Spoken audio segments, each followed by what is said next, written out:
नमस्कार, मैं मनोज सिंह। स्वागत है आपका हमारे विशेष कार्यक्रम खास मुलाकात में। हमारे साथ हमारे मेहमान हैं रायपुर जिले की मुख्य चिकित्सा एवं स्वास्थ्य अधिकारी डॉक्टर मीरा बघेल। इनसे जानते हैं हम इनके सफर की पूरी कहानी। मैडम, पहले तो हम शुरू करेंगे कि आपका स्कूलिंग कैसे शुरू हुआ और वहाँ का सफर कैसा रहा। देखिए, पापा मेरे सर्विस में थे और वो कॉलेज में पहले लेक्चरर रहे। तो मतलब एक शिक्षित पिता की मैं बेटी थी, तो पढ़ाने में उनका ध्यान था। उनका एक ही काम था, तुमको पढ़ना है, इस तरह से। तो स्कूली शिक्षा जैसे हुई, हम 6th क्लास में यहाँ पर ट्रांसफ़र होके आए। उससे पहले जबलपुर में थे पापा, फिर छिंदवाड़ा में, और फिर रायपुर में मैं 6th क्लास में आई। दानी स्कूल में पढ़ाई हुई। दानी स्कूल की पढ़ाई का मुझे अच्छे से याद है कि जो हमारी टीचर थी वो हमें एक्स्ट्रा क्लास अलग से बुला के 7-8 लड़कियों को, उनको ऐसा लगता था ये 7-8 लड़कियां थोड़ी अच्छी हैं क्लास में, तो उनको वो एक्स्ट्रा क्लास बुला के प्रैक्टिकल वगैरह सिखाती थी। और पापा खुद बॉटनी के थे, तो बायोलॉजी में ही मतलब मुझे इंटरेस्ट था। हालांकि 8th में मैथ्स में सबसे ज़्यादा मार्क्स थे, लेकिन मुझे मैथ्स से बहुत घबराहट होती थी। मैंने कहा था कि नहीं, मैं बायोलॉजी ही लूँगी।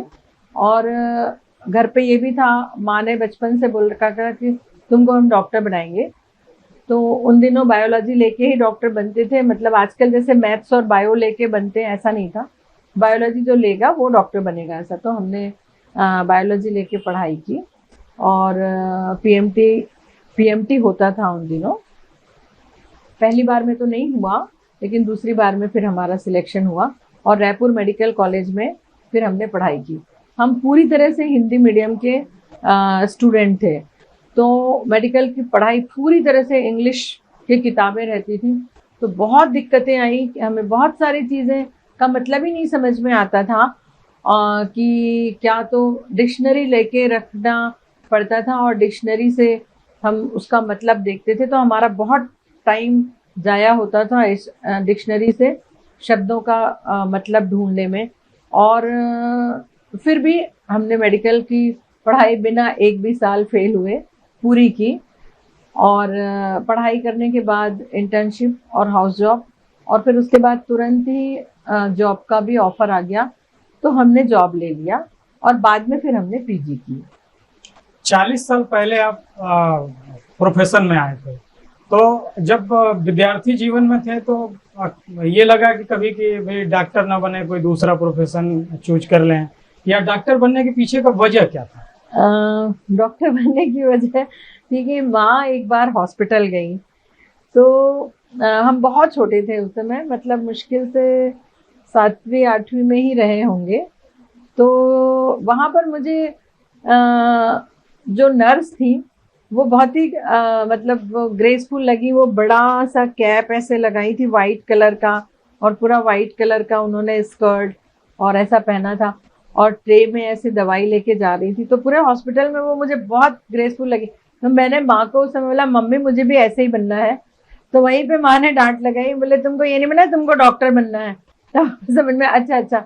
और डॉक्टर बहुत सिंपल, मम्मी जैसी सिंपल सीधी सारी साड़ी में थी, उनका कोई ऐसा वो नहीं था कि ये अलग है, ये डॉक्टर हैं। तो वो हमें नहीं समझ में आ रहा था कि ये ज़्यादा मतलब इनसे ज़्यादा बड़ी है। हमको लुक देख के लगा कि हमें ये बनना चाहिए। वो मैट्रन थी शायद। और तो फिर उस दिन से हमें लगने लगा कि अच्छा, हमें डॉक्टर बनना है।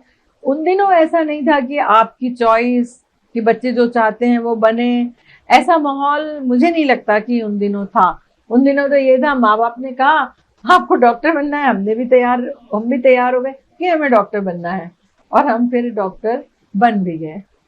मैडम, जब 40 साल पहले आपने जब नौकरी शुरू की थी, उस समय से और आज के समय संसाधनों में क्या परिवर्तन और इस फील्ड में क्या अंतर दिखा आपको? देखिए, उस समय से लेके इस समय तक तो बहुत ज़्यादा परिवर्तन हो चुके हैं। हम तो प्राइमरी हेल्थ सेंटर में हमने काम शुरू किया था, तब वो बिल्कुल खप्पर का झोपड़ी नुमा हुआ करता था। आज इतनी शानदार बिल्डिंग है उसकी कि लगता है कई हॉस्पिटल, मेरे रायपुर के तो कई हॉस्पिटल कॉरपोरेट हॉस्पिटल जैसे लगते हैं। दूसरे जिले का बहुत ज़्यादा हॉस्पिटल तो मैंने देखा नहीं है, लेकिन फिर भी मेरे रायपुर के हॉस्पिटल तो बहुत ही खूबसूरत लगते हैं। और उसी तरह से जो इन्वेस्टिगेशंस है, बहुत कम इन्वेस्टिगेशन हुआ करते थे पुराने ज़माने में, जो अभी हर एक चीज़ की जांच आपको बड़ी आसानी से रायपुर में ही उपलब्ध है।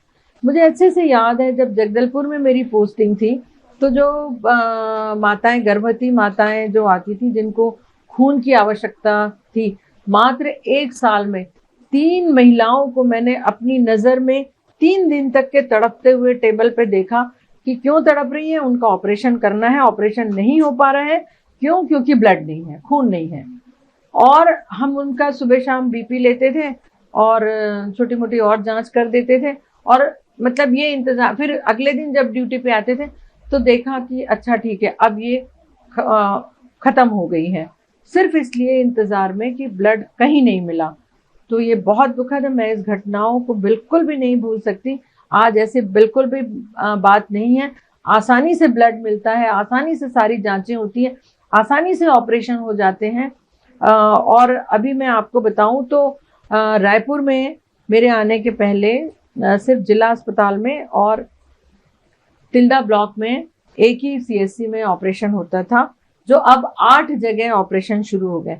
मेरी हर एक कम्युनिटी हेल्थ सेंटर में सिजेरियन सेक्शन शुरू हो गए हैं, वहाँ पूरी व्यवस्था है ऑपरेशन थिएटर की, नसबंदी की। और यही वजह है कि रायपुर को, आपको मैं बता दूं कि इस साल सबसे अधिक नसबंदी करने का पुरस्कार मिला, और हमारे एक सर्जन को नेशनल अवार्ड मिला कि उन्होंने सबसे ज़्यादा पुरुष नसबंदी की है।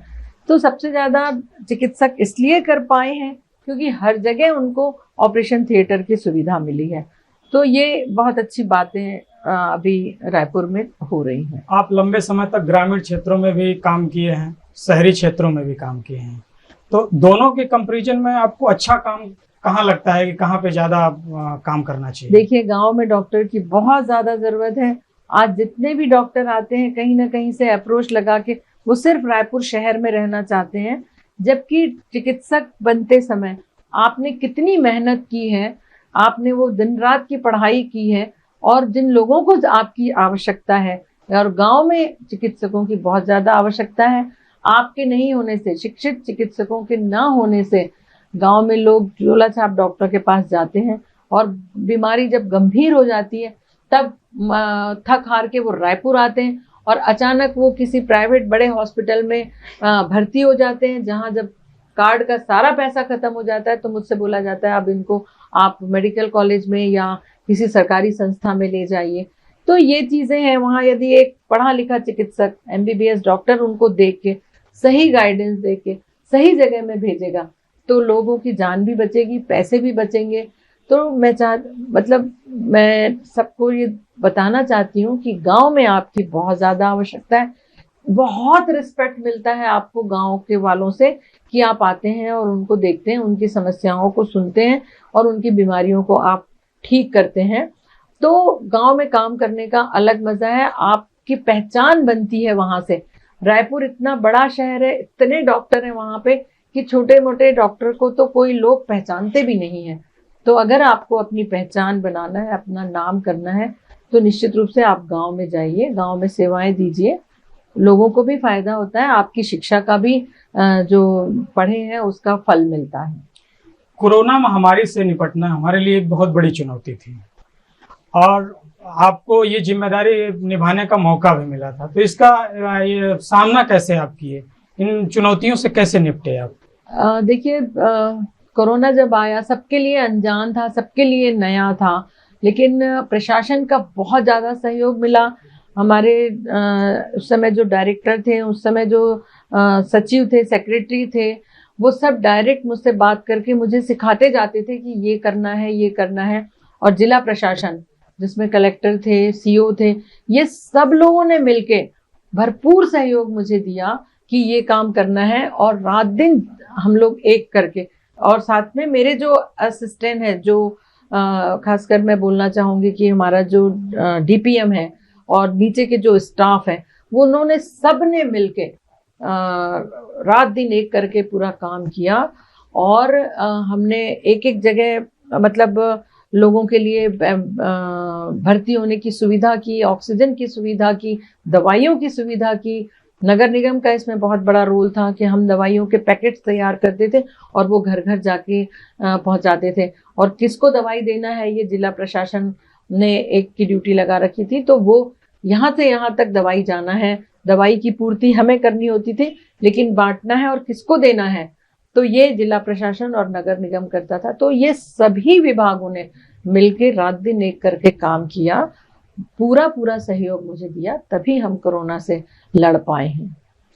मैडम, जैसे रायपुर जिले की बात करें तो यहाँ पे जिला अस्पताल भी है, स्वास्थ्य केंद्र भी हैं, वो सारे आपके अधिकार क्षेत्र में आते हैं।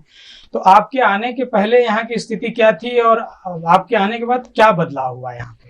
देखिए, बदलाव तो बहुत हुआ है यहाँ पे, क्योंकि अगर आप डॉक्टर्स को सामान नहीं देंगे, एक जो सर्जन है उसको आप ऑपरेशन का पूरा सामान नहीं देंगे तो वो कैसे काम करेगा। मतलब एक ऑपरेशन थिएटर चाहिए, जो ऑपरेशन थिएटर के नॉर्म्स हैं वो पूरा करना है, तो वो सारी सुविधा जब देंगे तभी जो विशेषज्ञ है वो अपना काम कर सकते हैं। तो ये सुविधा देने का काम मेरा था। मैंने उनको सारा सामान दिया, सारी चीज़ें बना के दी। और जिला अस्पताल की बात कहूँ तो जिला अस्पताल को काफ़ी लंबे टाइम तक मेडिकल कॉलेज ने अपने अधिग्रहण में ले लिया था, लेकिन जब फ्री होने के बाद आज मैं बोलूँ तो जिला अस्पताल में डायलिसिस लगातार चल रहा है। पहले जो पोस्टमार्टम नहीं होता था वो अब पोस्टमार्टम की सुविधा भी हो गई है। पहले सर्जरी नहीं होती थी, भर्ती नहीं होती थी, वो सब भर्ती होना शुरू किया। मैं आपको एक बार बता दूं, जिला अस्पताल का एक पार्ट मैंने माना में कर दिया है, और माना में अब इतने ज़्यादा मोतियाबिंद के ऑपरेशन, और साथ ही साथ हमारी ये कोशिश है कि आँख कोई जो अन्य बीमारियां भी होती हैं जिसके लिए लोगों को बाहर जाना पड़ता है, वो तमाम बीमारियां भी रायपुर में ही, छत्तीसगढ़ में हो जाए, इसकी व्यवस्था हमने की हुई है। इसके लिए भी उच्च अधिकारियों का बहुत ज़्यादा सहयोग मिला है, तभी हो पाया। हमने एक बच्चों का अस्पताल कोरोना टाइम में बनाया था आयुर्वेदिक हॉस्पिटल में, तो वो बच्चों का अस्पताल भी बहुत खूबसूरत है। उसके लिए भी जिला प्रशासन ने डीएमएफ से हमें कर्मचारी और अधिकारी दिए, तो वो अस्पताल में भी बच्चे, बहुत अधिक बच्चे जो गंभीर बीमारियों से पीड़ित थे वो लाभान्वित हुए हैं। तो इस तरह से, और जैसे मैंने पहले भी बताया कि छोटे छोटे ब्लॉक में, तिल्दा ब्लॉक है, अभनपुर ब्लॉक है, आरंग, धरसीमा ब्लॉक में जो हॉस्पिटल है, खरोरा है, नया पारा है, नया रायपुर राखी है, इन तमाम अस्पताल में अब सिजेरियन की भी व्यवस्था हो रही, बहुत जल्दी सोनोग्राफी की भी व्यवस्था हो जाने वाली है। तो लोगों को अब इन बातों के लिए रायपुर आना नहीं पड़ेगा, वहीं उनका इलाज हो जाएगा। अभी स्वाइन फ्लू की एक समस्या चल रही है, बारिश का सीजन भी चल रहा है, तो मौसमी बीमारी भी होती हैं, तो इसके लिए किस तरह का प्लान किया गया है? क्या देखिए, हमारी पूरी टीम इसके लिए पूरी तरह से सतर्क है। जैसे ही कोई स्वाइन फ्लू का केस आया तो उनके आसपास के लोगों की, उनके परिवार वालों की, सभी की कांटेक्ट ट्रेसिंग की जाती है, जांच की जाती है। उनमें से अगर किसी को जो स्वाइन फ्लू जैसे लक्षण दिखते हैं तो उनका सैंपल लेके हम जांच करते हैं, और उनको जांच के बाद रिपोर्ट के अनुसार फिर उनका इलाज शुरू होता है। मैं बता दूं, अभी 90 के करीब केसेस स्वाइन फ्लू के आ चुके हैं, और उनमें से करीब 45 से ज़्यादा लोग ठीक भी हो चुके हैं। मात्र अभी 32 लोग ही हैं जो अस्पताल में भर्ती हैं, बाकी के सब घर पे ही ठीक हो रहे हैं। दवाइयों की हमारे पास पूरी उपलब्धता है और जांच की भी पूरी सुविधा है। इस बार स्वाइन फ्लू के कुछ केसेस ज़्यादा आ रहे हैं, लेकिन हम उनको कंट्रोल करने की पूरी स्थिति में है। एक और बात बोलना चाहूँगी कि इसमें जो मौतें हुई हैं वो भी जो गंभीर बीमारियों से जो ग्रस्त थे, जैसे डायबिटीज़ था जो अनकंट्रोल था, उन्हीं की मौतें हुई हैं, और एक बहुत उम्र दराज व्यक्ति थे, उनकी मौत हुई है। एक ही व्यक्ति की मौत ने थोड़ा हमें चिंतित किया, जिसको शुगर तो था, डायबिटीज़ तो था, लेकिन उम्र उसकी काफ़ी कम थी और निमोनिया हो गया था उसको। उसकी मौत थोड़ा सा नहीं होना था, समझ में नहीं आया कि शुगर, एक्चुअली जिनको शुगर हो जाता है उनको कोई भी बीमारी होती वो बहुत आसानी से जल्दी से ठीक नहीं होती है। तो एक बात यहाँ पे ये भी बोलना चाहूँगी कि 30 साल के बाद अपना ब्लड प्रेशर और शुगर ज़रूर जांच कराएं। हमारे सभी प्राथमिक स्वास्थ्य केंद्र, सामुदायिक स्वास्थ्य केंद्र और जो हेल्थ एंड वेलनेस सेंटर है वहाँ इन जांच की सुविधा उपलब्ध है। एक आखिरी सवाल है मैडम आपसे कि मरीजों की सेवा करते ही हैं, सामाजिक क्षेत्र में भी आप सक्रिय रहते हैं, पर्यावरण को किस तरह से आप देखते हैं? देखिए, पर्यावरण को साफ सुथरा रखना तो बहुत आवश्यक है। इसके लिए निश्चित रूप से ये है कि जहां आपको जगह मिले, कई बार लगता है यहाँ तो जगह नहीं है, यहाँ पेड़ कैसे लगाएं, ऐसा नहीं होता है। जगह बनानी पड़ती है, जगह होती है, वहां आप पेड़ उगाइए। पेड़ हमेशा आपके लिए ही काम आते हैं, आपको ही। देखिए, अभी ऑक्सीजन की कमी से कितने लोगों की मौत हुई है, यही पेड़ हैं जो हमें ऑक्सीजन देते हैं। तो हर एक व्यक्ति की ये जिम्मेदारी होनी चाहिए कि हम पेड़ जरूर लगाएं। मैं जहां गई हूँ वहां मैं पेड़ लगा के आती हूँ, लोग याद रखते हैं कि ये मैडम थी तो ये पेड़ लगा था। अधिक से अधिक पेड़ लगाने की कोशिश करना चाहिए और इससे आंखों को भी बहुत ज्यादा सुकून मिलता है, ऑक्सीजन मिलती है और देख के मन प्रसन्न हो जाता है। एक और बात, आपने पर्यावरण की बात बोली है तो मैं ये बोलूंगी कि पॉलीथिन जो हम इस्तेमाल करते हैं या जो बैनर पोस्टर रास्ते में लगते हैं, ये सारे बैनर पोस्टर हमारे ही जिले को, हमारे ही मोहल्ले को, हमारे ही प्रदेश को प्रदूषित कर रहे हैं। इनमें से जो माइक्रो प्लास्टिक है वो अब हमारे खाने में आने लगे हैं। आपको ये फूड पार्टिकल्स में ये मिल गए हैं, पानी में मिल चुके हैं। ये आने वाले समय पे बहुत गंभीर रोग लाएंगे। तो हमें अपनी आने वाली पीढ़ी के लिए कुछ तो अच्छा करके जाना चाहिए। इसके लिए हमें अपनी वातावरण को शुद्ध रखने के लिए जितना हो सके वो काम करना चाहिए। एक और बात मैंने अपने ऑफिस में की है। मेरे ऑफिस में लगभग 20 से 25 एसी लगे हुए हैं। मैंने उन सभी एसी को का जो पानी निकलता है उसको पाइप के द्वारा जोड़ के टंकियों में डाल के रखा हुआ है और उन्हीं टंकी के उन्हीं पानी से मैंने जितने भी पेड़ लगा के रखे हैं उनसे मैं उसका मतलब सिंचाई करवाती हूँ।